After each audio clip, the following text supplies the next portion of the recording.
the leaders entrusted to secure the goals, in our case, justice, unity, peace, liberty, and prosperity for all, have a duty to reflect on their performance in the search for these hallowed goals. Such a time has come for Kenya. 54 years into independence, we are challenged to audit our progress towards the ideals for which our fathers fought to establish a free and independent country, and for which many of our compatriots died. We, the leaders, are equally summoned to reflect on our performance toward the achievement of our nation's aspirations. This audit and introspection has been a long time coming. Throughout our independence history, we have had doubts on how we have conducted our affairs in the face of growing divide along ethnic, religious, and political lines. Regrettably, we have responded to our challenges by mostly running away from them. We have moved from year to year, election to election, never pausing to deal with the challenges that our diversity was always going to pose to our efforts to create a prosperous and a united nation. Consequently, the ties that bind us are today under the severest of stress. Our diversity appears destined to be a curse to ourselves today and to our children tomorrow. In the past, we have given a lot of attention to institutional reforms in the hope that this could lift us to the next level of nationhood and make us a blessed land. 7.5 years ago, we gave to ourselves a new constitution. We put our faith in it as the instrument to revolutionize our nation. In this way and many other ways, we created some of the best hardware any country has ever possessed to engineer their affairs. We must be courageous enough to admit that it has not worked. It has failed because we are yet to upgrade our software. We have been pouring new wine into old wineskins. The gospel tells us that new wine needs new wineskins. The time has come for us to confront and resolve our differences. These differences are becoming too entrenched. No two Kenyans agree on the origins of the differences and what they portend. Millions of our children continue to be born and married into these differences. People are dying out of these differences. Many of these differences are already well entrenched in the third generation of Kenyans that are currently leaking into the fourth generation in primary and secondary schools. Yet in many instances, Kenyans cannot remember why and where they disagreed in the first place.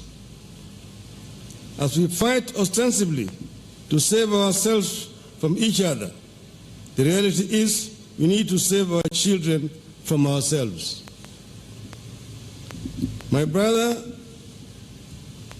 and myself have therefore come together today to say this dissent stops here. We refuse to allow our diversity to kill our nation. We refuse to be the leaders under whose watch Kenya's lead into a failed nation. This is a call to self-reflection.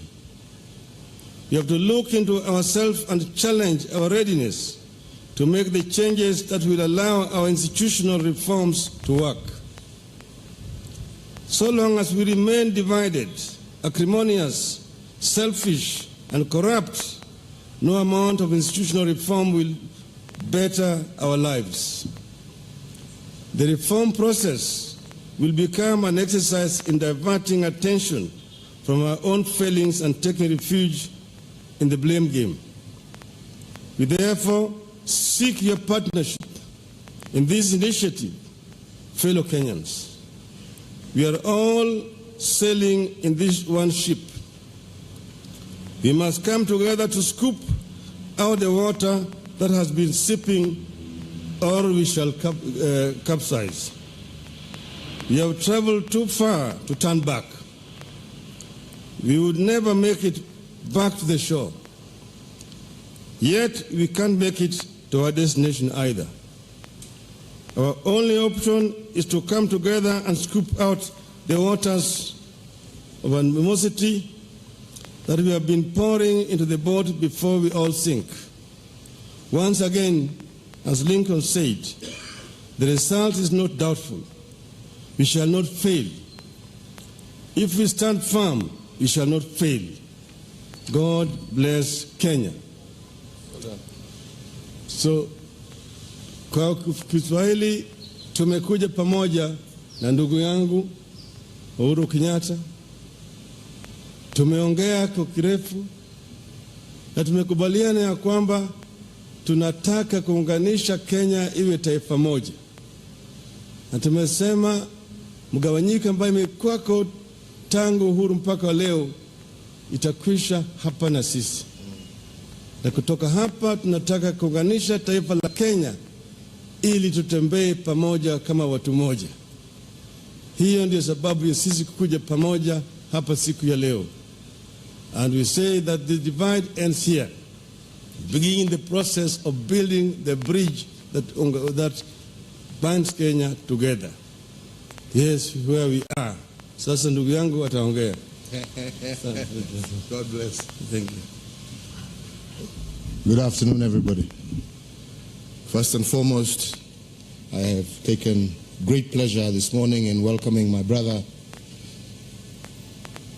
Raila to Harambee House, where, as he has clearly indicated, we have had the opportunity for extensive discussions on matters Kenya.